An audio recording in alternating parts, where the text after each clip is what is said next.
Show that the function f such that real values put करने के बाद result जो है हमारा क्या आना चाहिए, -1 से लेके 1 के बीच में आना चाहिए। ये चीज उसने मेंशन कर दी।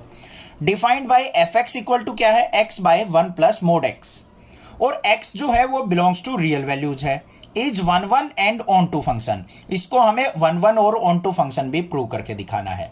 अब 1 1 और ऑन टू फंक्शन होने से क्या होता है, हमारा इन्वर्टेबल फंक्शन हो जाता है। और 1 1 ऑन टू फंक्शन प्रूव करना बिल्कुल सिंपल है। तो चलिए देखते हैं कैसे करेंगे। सबसे पहले हमें फंक्शन देखो बच्चों क्या दे रखा है, f x is equal to x upon में 1 प्लस मोड एक्स। अब यहां पे जो रिजल्ट आएगा हमारा वो -1 से 1 के बीच में बिलोंग करना चाहिए, या तो नेगेटिव होगा या पॉजिटिव। तो यहां पे हम क्या लेके चलेंगे, 2 केस लेके चलेंगे। क्या, first case x is positive. अगर हमारा x पॉजिटिव हो, ग्रेटर देन क्या है, पॉजिटिव वैल्यू से नेगेटिव वैल्यू के बीच में x अगर हमारा पॉजिटिव हो तो हमारा फंक्शन क्या हो जाएगा, f x equal to x upon 1 plus x. अगर x हमारा नेगेटिव हो, x इज नेगेटिव, तो हमारा f x is equal to क्या हो जाएगा बच्चों, x अपॉन 1 माइनस एक्स। समझ में आ गई बात। अब आपके माइंड में ये चल रहा होगा, सर अगर x की वैल्यू नेगेटिव लेंगे हम तो यहां पे तो सर वो हो जाएगा, क्या हो जाएगा, नेगेटिव से बाहर पॉजिटिव वैल्यू आएगी, ये तो 1 प्लस एक्स ही रहना चाहिए। बच्चों ये केस होते हैं। केस का मतलब नेगेटिव वैल्यू पे ये फंक्शन काम करेगा, पॉजिटिव वैल्यू पे ये फंक्शन काम करेगा, जैसे हमने पिछले क्वेश्चन में किया था। हाँ, रिजल्ट बात अलग है कि यहां पे नेगेटिव वैल्यू से हमें पॉजिटिव वैल्यू मिलेगी, बट उसने जो कहा है कोडोमेन में नेगेटिव और पॉजिटिव दोनों वैल्यू होनी चाहिए, उनमें बिलोंग कर सकता है, तो वो 2 कन्वर्ट हो जाएंगी 2 टाइप के फंक्शन में। अब यहां पे देखते हैं, अब आगे का प्रोसीजर सुनो। इसको पहले हमें क्या करना है, 1 1 प्रूव करना है। उसके लिए हमें क्या करना है, यहां पे let 2 different value x and y, 2 different value पे हम इस फंक्शन को देखते हैं क्या रिजल्ट देता है। तो f of x is equal to क्या होना चाहिए, f ऑफ y होना चाहिए। अगर मैं f of x equal to f of y लेके चलता हूं तो मेरे पास लास्ट में result x equal to y आना चाहिए, तब मैं इसको 1 1 कह सकता हूं। तो यहां पे क्या आ जाएगा, x पुट करेंगे तो ये फंक्शन रह जाएगा x अपॉन 1 प्लस एक्स। इसकी जगह y पुट करता हूं तो y अपॉन 1 प्लस वाई हो जाएगा। क्रॉस मल्टीप्लाई कर लेते हैं, x किसके साथ करेंगे, x plus x y is equal to y की इधर करेंगे तो y plus x y, x y से एक्स वाई कैंसिल, तो x इज इक्वल टू क्या आ गया मेरा, y आ गया। इसका मतलब जो आपने ये डिफरेंट वैल्यू माननी थी वो डिफरेंट नहीं होंगी, वो एक ही वैल्यू होंगी। अगर सेम वैल्यू पुट करोगे तभी हमें सेम रिजल्ट मिलेगा। तो दैट्स वाई इट्स 1 1 फंक्शन। अब हमें इसको ऑन टू भी प्रूव करना है। ऑन टू के लिए क्या करना पड़ेगा, सिंपल सा काम है हमारा, f of x equal to y होना चाहिए। उसके लिए हमें क्या करना है, फंक्शन देखो हमारा क्या दे रखा है, f x equal to x upon 1 plus x. इसको मानते हैं y is equal to x upon 1 plus x. यहां से निकालते हैं x की वैल्यू, तो ये क्या हो जाएगा, y plus y x is equal to x. इसको ले जाओ उस तरफ, तो y is equal to x minus y x. तो y इज इक्वल टू यहां से x कॉमन अंदर आ गया 1 माइनस वाई, तो x की वैल्यू आ गई y upon 1 minus y. x की वैल्यू मिल गई मुझे। अब इसको उठा के अपने फंक्शन के अंदर पुट कर देना है, बस इसको उठा के किस में रखना होता है, फंक्शन में। तो हमारे पास क्या आ गया, f x is equal to x की जगह हमें क्या पुट करना है बच्चों, y upon 1 minus y divided by 1 plus y upon 1 minus y. Simplify करेंगे इसको अपन में 1 मान के, f x equal to y upon 1 minus y numerator में, डिनोमिनेटर में क्या आ जाएगा, 1 माइनस 1 हमारा क्या आ गया, एलसीएम। तो 1 minus y plus y cut गया, तो f x is equal to क्या आ गया मेरा, 1 माइनस वाई से 1 माइनस वाई कट गया, अकेला y बच गया। तो f x equal to y, यही तो हमें शो करना होता है ऑन टू के लिए। तो यहां पे कह देंगे so f x is onto. भाई थोड़ा सा दिमाग लगाना पड़ेगा तब ये क्वेश्चन पता लगेंगे आपको कि 1 1 और ऑन टू हम कैसे लिखते हैं, कैसे प्रूव करते हैं। ठीक है, ये हो गया हमारा ऑन टू फंक्शन। अब उसके बाद हम चेक करेंगे, अगर मान लो x की वैल्यू नेगेटिव ले, x इज नेगेटिव, यहां पे मोड x की जगह अगर ये नेगेटिव रिजल्ट देता हो, हमने कंडीशन माननी है। ये मत सोचना सर मोड x तो पॉजिटिव ही देगा, अपने माननी क्यों है।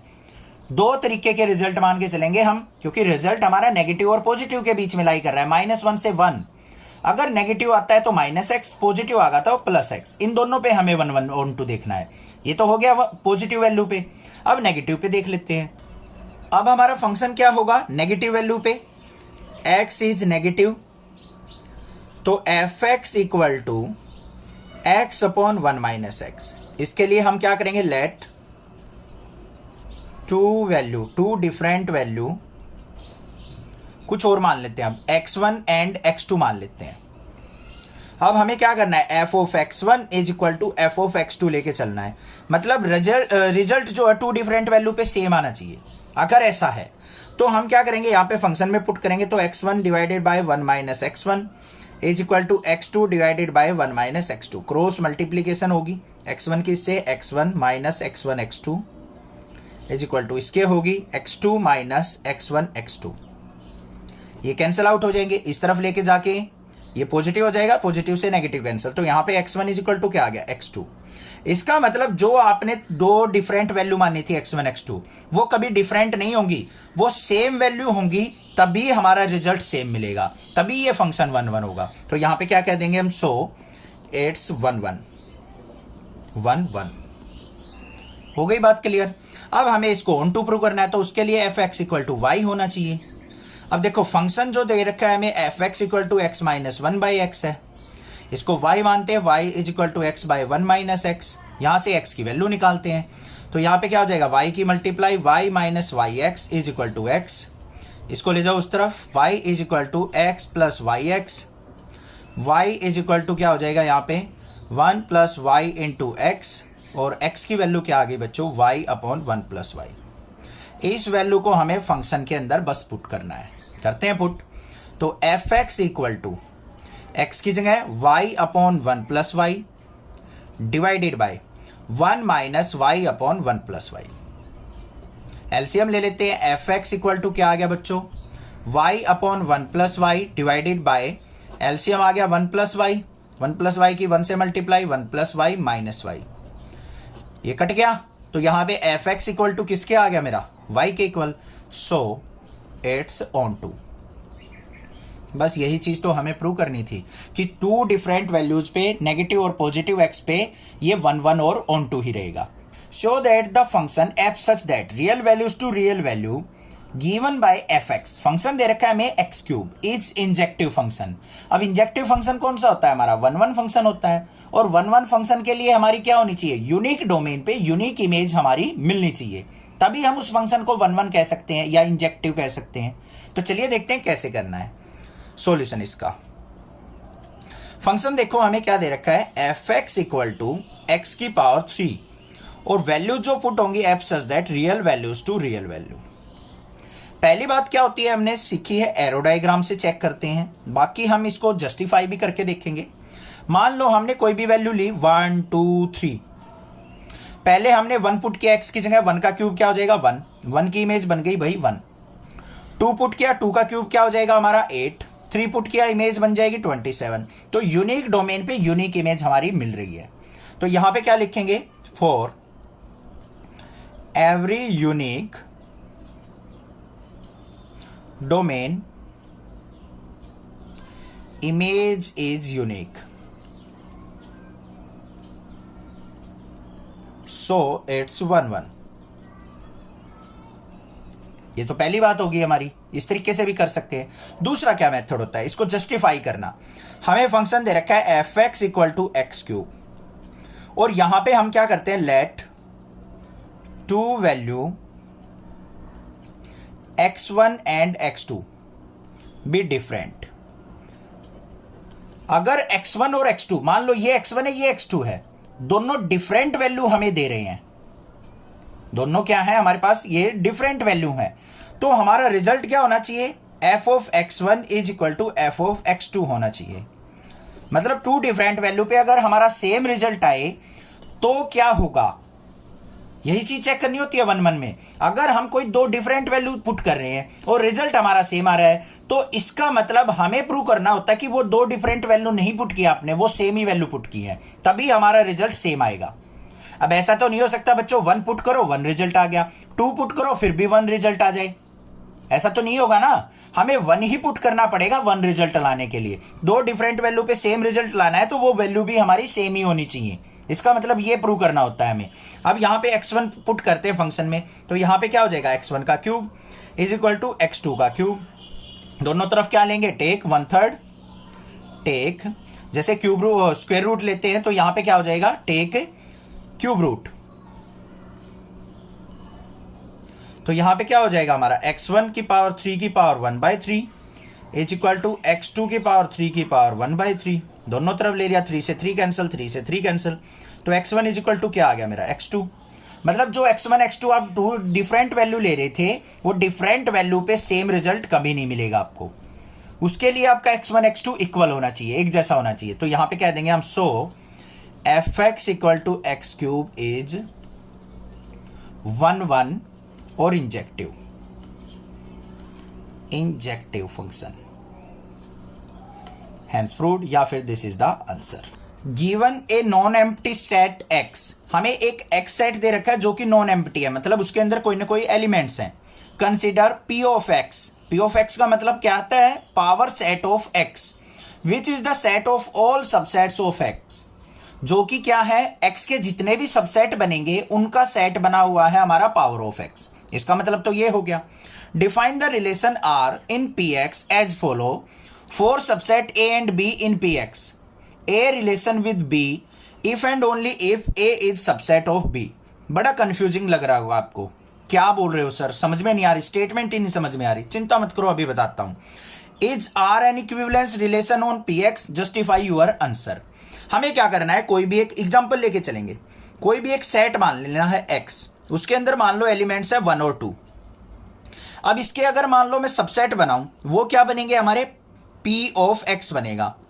Power subset, power set of x क्या होगा, इसके क्या क्या सबसेट बन सकते हैं, एक तो 5, एक अकेला 1 का, एक अकेले 2 का, एक हमारा 1 और 2 का, ये हमारे सबसेट यहां पे बन सकते हैं। तो ये बन गया पावर सेट ऑफ x।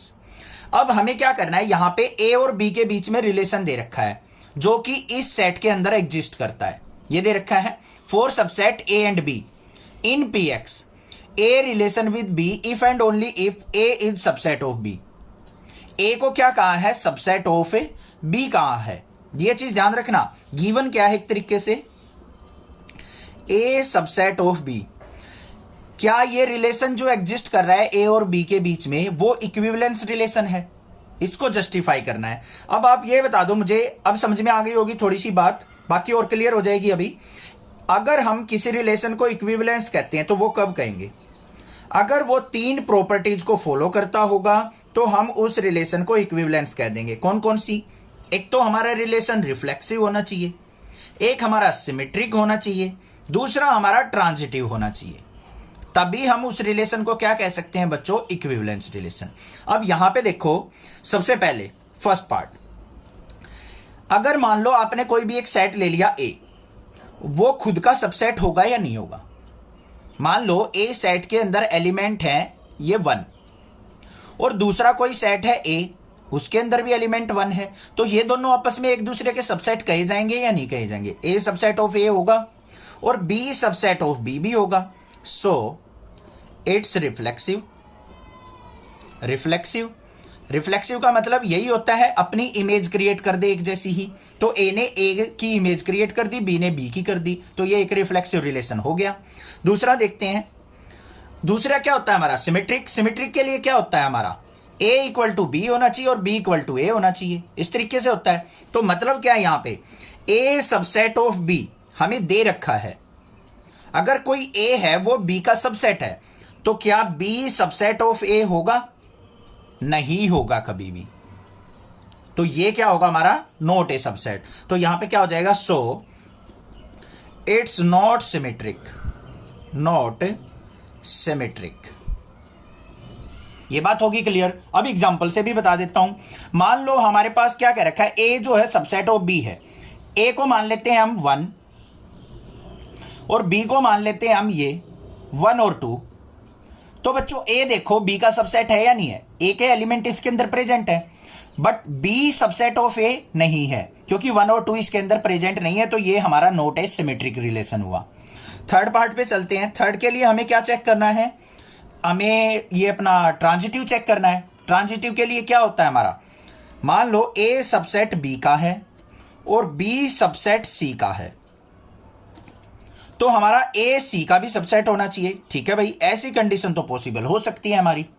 तो ये क्या हो जाएगा हमारा, इट्स ट्रांजिटिव।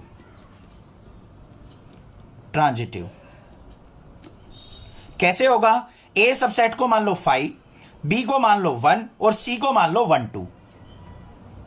देखो ध्यान से, एग्जांपल बताऊंगा, डरो मत।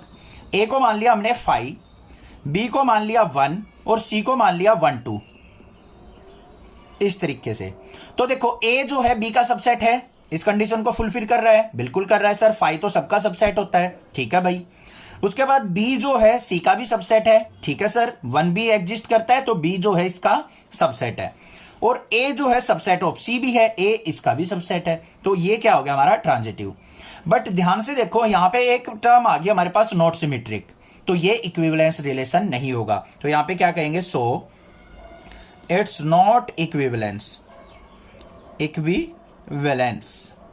यहां पे एग्जांपल के साथ भी आप दिखा सकते हो इनको। Find the number of all onto functions from the set 1 2 3 up to n to itself. यहां पे क्या कहा है, ध्यान से देखो क्वेश्चन को। ऐसा क्वेश्चन आपको जरूर मिल जाता है 1 या 2 मार्क्स में, 1 मार्क्स में ही मिलता है, बट इसका डायरेक्टली आंसर याद नहीं करना है, इसको समझना है कैसे करेंगे।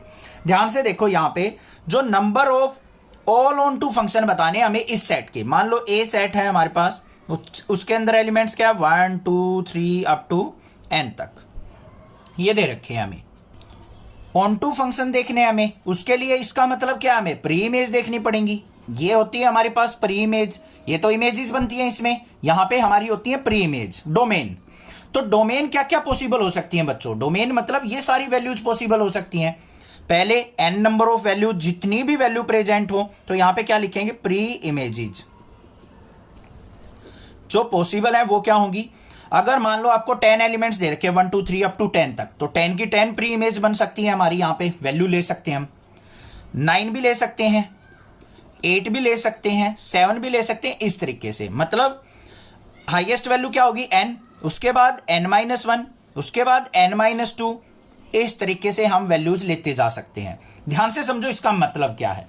अब अगर मान लो आप कोई भी फंक्शन देते हैं आपको, f such that natural values to natural value, ये जो होती है हमारी डोमेन होती है या फिर प्री इमेज होती हैं, इनमें हम वैल्यू जो पुट करते हैं बच्चों, मैक्सिमम n तक पुट कर सकते हैं। यहां पे 1 2 3 4 लिखते चले जाओ, या फिर n से कम। n की कोई फिक्स वैल्यू तो है नहीं हमारे पास, तो हम यहां पे हम एग्जांपल बनाते हैं 1 2 3 4 लिख के भी बना लेते हैं, 4 वैल्यूज भी लिख के बना सकते हैं। तो हमारी प्री इमेजेस क्या क्या पॉसिबल हो सकती हैं, एक तो जितने भी नंबर प्रेजेंट हो वो, या फिर उससे कम या उससे कम या उससे कम, हमेशा इनसे कम होती जाएंगी यहां पे जो वैल्यूज हम लेते हैं, इस तरीके से। और ये किसके इक्वल हो गया हमारा, n फैक्टोरियल के, n into n-1 into n-2, ये किसके इक्वल हो गया, n फैक्टोरियल के। और यहां पे और भी क्या लिख सकते हैं हम, number of onto function या फिर प्री इमेजेस किसके इक्वल होती है, नंबर ऑफ टर्म्स फैक्टोरियल। तो यहां पे नंबर ऑफ टर्म्स कितनी प्रेजेंट है, n, तो ये किसके इक्वल हो जाएगा, n फैक्टोरियल के। बस ये काम करना था, समझ में आ गया। वैसे इसका आंसर रटवा देते हैं कि टीचर n फैक्टोरियल लिख दो, बच्चों को पता ही नहीं सर n फैक्टोरियल क्यों हुआ, क्योंकि इसकी प्री इमेजेस कितनी पॉसिबल है, n फैक्टोरियल ही इसकी प्री इमेजेस हम ले सकते हैं, उसी से हमारे ऑन टू फंक्शन बनेंगे। समझ में आ गई बात, क्लियर है। आपको पता है ना fx इक्वल टू क्या होता है, y के इक्वल, तो ये fx क्या हो गई हमारी यहाँ पे प्री इमेजेस, ये हमारी n फैक्टोरियल पॉसिबल है। हमें a सेट दे रखा है जिसके अंदर वैल्यूज है -1 0 1 2, b सेट दे रखा है जिसकी वैल्यूज ये हैं, एंड fg दो फंक्शन हैं जिनके अंदर डोमेन और कोडोमेन a टू b दे रखा है, मतलब ये वैल्यूज पुट करनी है, ये रिजल्ट आएंगे। b function defined by fx जो है ये फंक्शन है, और gx हमारे पास ये फंक्शन है। Are f and g equal, justify your answer. तो हमें बताना है कि जो एफ और जी फंक्शन है वो दोनों इक्वल फंक्शन है। अब वैसे देखने से तो हमें इक्वल नहीं लगेंगे ये, हमें क्या देखना पड़ेगा, दोनों के रिजल्ट अगर सेम आ रहे होंगे तो मैं कह सकता हूं दोनों फंक्शन क्या है, इक्वल फंक्शन है। तो यहां पे सबसे पहले देखो बच्चों, हमारे पास जो डोमेन दे रखी है a इज इक्वल टू, वो क्या सेट है, -1 0 1 और 2, और b सेट जो दे रखा है हमें वो क्या है, -4 -2 0 और 2, और a टू b मतलब ये हमारी डोमेन है, ये हमारी कोडोमेन है। अब सबसे पहले देखो fx फंक्शन जो दे रखा है हमें, एक्स स्क्वेयर माइनस एक्स दे रखा है। ये हमने क्या कर लेना है, यहाँ पे एरो डायग्राम क्रिएट करना है। इसमें वैल्यू क्या होंगी, -1, 0, 1 और 2। तो देखो पहले -1 पुट करते हैं एक्स की जगह, तो f of -1 is equal to क्या आएगा, -1 का स्क्वायर माइनस ऑफ -1, ऐसे पुट होगी। -1 का स्क्वायर 1, माइनस माइनस प्लस 1, तो 1 और 1 क्या हो गया हमारा, 2 आ गया। तो यहां पे -1 की इमेज बन गई 2। फिर हमने 0 पुट किया, 0 की इमेज बनेगी 0। 1 पुट किया, 1 पुट करने के बाद 1 का स्क्वायर 1, -1, तो ये भी क्या बन गई, 1 की भी इमेज 0। 2 पुट करेंगे, 2 का स्क्वायर 4, 4 - 2 करेंगे तो हमारी क्या इमेज बनेगी, यहां पे देखो 2 पुट किया, 2 का स्क्वायर 4, 4 - 2 करेंगे तो 2 की इमेज बनेगी 2, बन गई इमेजेस। सिमिलरली हम क्या करेंगे, दूसरा फंक्शन ले लेंगे, हमारा gx फंक्शन क्या है बच्चों, उसमें दे रखा है हमें 2 mod ऑफ x - 1/2 mod -1। इसके अंदर हमें क्या वैल्यू पुट करनी है अपनी, ये वैल्यू पुट करनी है -1, 0, 1 और 2।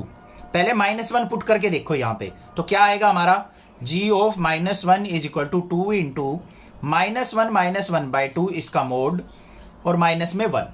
देखो क्या रिजल्ट आ रहा है, 2, ये 2 1 जा 2, माइनस का 3/2 मोड करेंगे तो प्लस का 3/2, -1, 2 से 2 कट गया, 3 - 1 क्या आ गया 2। तो -1 पे जो इमेज बन रही है 2, यहां पे भी -1 पे 2 इमेज बनी थी।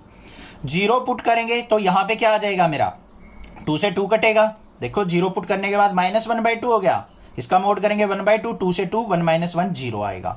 0 पे इमेज हमारी 0 बनेगी। सिमिलरली यहां पे बनी थी। 1 पुट करके देखो, 1 - 1/2 हाफ हो गया, यहां पे 1 - 1 क्या हो जाएगा 0, 1 की इमेज भी 0 बनेगी। 2 पुट करके देखो, यहां पे देखो 2 इंटू मोड ऑफ 2 - 1/2 -1, 2 2 जा 4 - 1 क्या हो गया 2 इंटू 3/2 -1, 2 से 2 कट गया, 3 - 1 क्या आ गया 2। तो यहां पे 2 की इमेज 2 बन रही है, यही वाली, ये 2 की इमेज 2 बन रही है। इस तरीके से एरो लगा दो, अलग से लिखने की जरूरत नहीं है। तो जो इमेज यहां पे बनी थी सेम इमेज यहां पे बन रही है, तो इस बेसिस पे हम कह सकते हैं so fx and gx are equal. बस जस्टिफाई भी हो गया दोनों वैल्यूज से एरो डायग्राम से, कि दोनों के सेम एरो डायग्राम बन रहे हैं सेम वैल्यूज पे, तो इसलिए ये दोनों फंक्शन क्या है, इक्वल फंक्शन है। यहां पे हमें क्या दे रखा है सॉल्यूशन, इसका देखते हैं।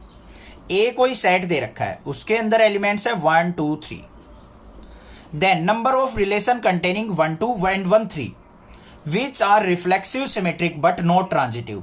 हमें ऐसे रिलेशन बताने क्या कितने पॉसिबल हो सकते हैं इन एलिमेंट से, जो क्या हो, रिफ्लेक्सिव हो, सिमेट्रिक हो, बट ट्रांजिटिव नहीं होने चाहिए।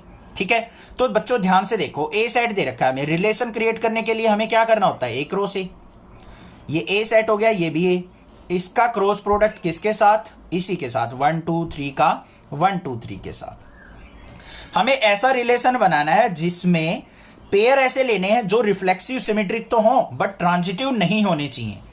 तो ऐसा एक ही रिलेशन पॉसिबल हो सकता है। क्या क्या हो सकते हैं उसके अंदर एलिमेंट, 1 1 2 2 3 3 1 2 1 3 2 1 और हमारा 3 1। ये देखो, ये हमारे रिलेशन पॉसिबल हो सकते हैं। अगर मैं यहां पे 3 का रिलेशन 2 के साथ भी ले लूं, 3 का 2 के साथ मैंने यहां पे नहीं लिया है, ध्यान से देखो, बिल्कुल ध्यान से, 3 का रिलेशन 2 के साथ नहीं लिया है मैंने, क्योंकि हमें ट्रांजिटिव नहीं शो करना। अब ये रिलेशन जो है ना बच्चों हमारे पास, ये रिफ्लेक्सिव भी है और सिमेट्रिक भी है। देखो कैसे, रिफ्लेक्सिव कैसे है, 1 1 2 2 3 3 प्रेजेंट है, रिफ्लेक्सिव हो गया। सिमेट्रिक के लिए हमारा 1 2 है, इसका उल्टा 2 1 प्रेजेंट है, 1 3 है, इसका उल्टा 3 1 प्रेजेंट है, तो हमारा क्या हो गया, सिमेट्रिक भी हो गया। ट्रांजिटिव क्यों नहीं है, अगर देखो ट्रांजिटिव में क्या होता है, अगर A स्टार B है और B स्टार C है, तो हमारा A स्टार C भी होना चाहिए, प्रेजेंट होना चाहिए। अब यहां पे कोई भी पेयर लेके देख लो आप, A star B B star C, तो A स्टार C आपको यहां नहीं मिलेगा। कैसे, देखो ध्यान से, आपने मान लो यहां पे ले लिया, यहां पे पॉसिबिलिटी नहीं बन रही है, ट्रांजिटिव तो है ही नहीं, हमने एलिमेंट्स ही ऐसे लिए, एक सिंगल ही रिलेशन हमारा एग्जिस्ट कर रहा है, तो A आंसर हो जाएगा हमारा। यहाँ पे ये पॉसिबिलिटी ही नहीं आ रही है हमारे पास यहाँ पे, तो ये क्या हो जाएगा हमारा, रिफ्लेक्सिव सिमेट्रिक तो है बट नॉट ट्रांजिटिव, तो ओनली एक रिलेशन हमारा यहाँ पे बन सकता है। क्वेश्चन नंबर 17 में हमें इसको क्या दे रखा है, सेट ए को 1 2 3 को इक्विवेलेंस रिलेशन बताने कितने पॉसिबल हो सकते हैं, और साथ में क्या दे रखा है, कंटेनिंग 1 2 इज। यहां पे हमें 1 2 3 4 कौन से रिलेशन पॉसिबल हो सकते हैं, ध्यान से देखो बच्चों। ए दे रखा है हमें 1 2 3, तो हमें पेयर ऐसे बनाने हैं रिलेशन के जो हमारे इक्विवेलेंस बने। कितने बन सकते हैं, एक तो देखो ये बन जाएगा हमारा, बिल्कुल सिंपल है, 1 1 है, 2 2 है, 3 3 है, 1 2 है और 2 1 है। ये पेयर बन गया। ये क्या है, हमारा इक्विवेलेंस है, क्योंकि ये रिफ्लेक्सिव भी है, ट्रांजिटिव भी है और सिमेट्रिक भी है। तो इसको हम क्या कह सकते हैं, इस रिलेशन को इक्विवेलेंस रिलेशन। और क्या बन सकता है, अगर 1 2 3 के सारे पेयर ले ले हम, 1 का 1 के साथ रिलेशन, 1 का 2 के साथ रिलेशन, 1 का 3 के साथ, फिर 2 का 1 के साथ, 2 का 2 के साथ और 2 का 3 के साथ, फिर हमारा 3 का 3 के साथ, 3 का 1 के साथ और 3 का 2 के साथ। तो ये रिलेशन भी हमारा क्या है, इक्विवेलेंस रिलेशन है। तो यहां पे पॉसिबिलिटी कितने हुए, 2 पॉसिबल हमारे यहां पे इक्विवेलेंस रिलेशन हो सकते हैं।